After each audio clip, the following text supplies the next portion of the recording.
Hello hi नमस्कार जय जगन्नाथ सांग मैंने आज आ गोटे रोसई वीडियो को आपण मानक स्वागत। आज आसतु गोटे चटपटा खाद्य करवा। भेंडी सीजन चलती चलते भेंडी झोल गोटे करवा। चलते देखा भेंडी झोल केमती होची देखु भेंडी झोल भेंडी झोल भेंडी मुझे चलो भेंडी एमती बड़ साइज टी काटिदबा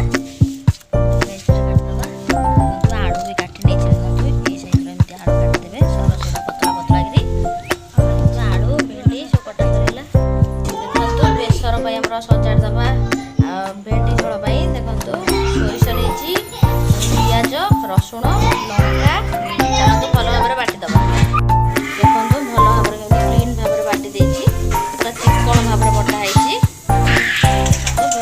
कटा सरीगला। चलते आलू जो कटा है चल धोईकी रखिदबा।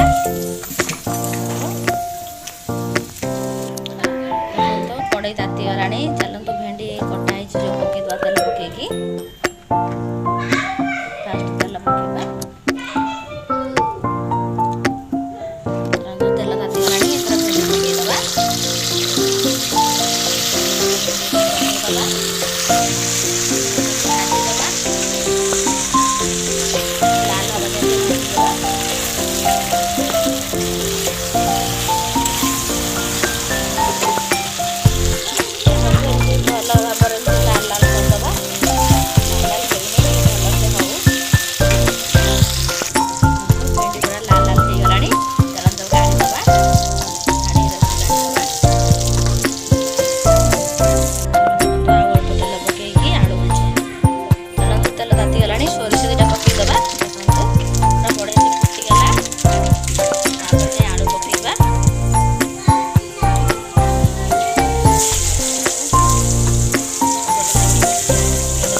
देखो बढ़िया से भाजी हो गला। चलो तेथर बेसर उजाड़दबा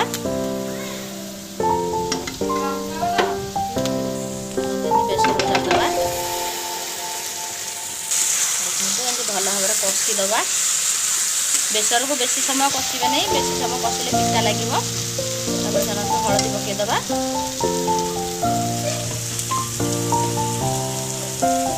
लंका पाउडर पकईदबा काश्मीरी लंका गुंड स्वाद अनुसार लुण पकईबा भल की छेड़दबा। बेसी समय कषिबे नहीं, अल्प समय कषिकी पानी देदबा पानी देदबा झोल आमर हम ना भल से कषिकिना पानी देदबा झोल टे भेंडी झोल आमर हो आसलानी। चलते आंबुल पकईदबा भेंडी तक पकईदबा भेंडी रस पड़ जाइए आंबुल भी पड़ जाइए पूरा चटपटा खाद्य गुड़ा जी हम देखो तरकारी बढ़िया से फुटीगला। बंद करदे आंबुलटा पूरा सीझीगला।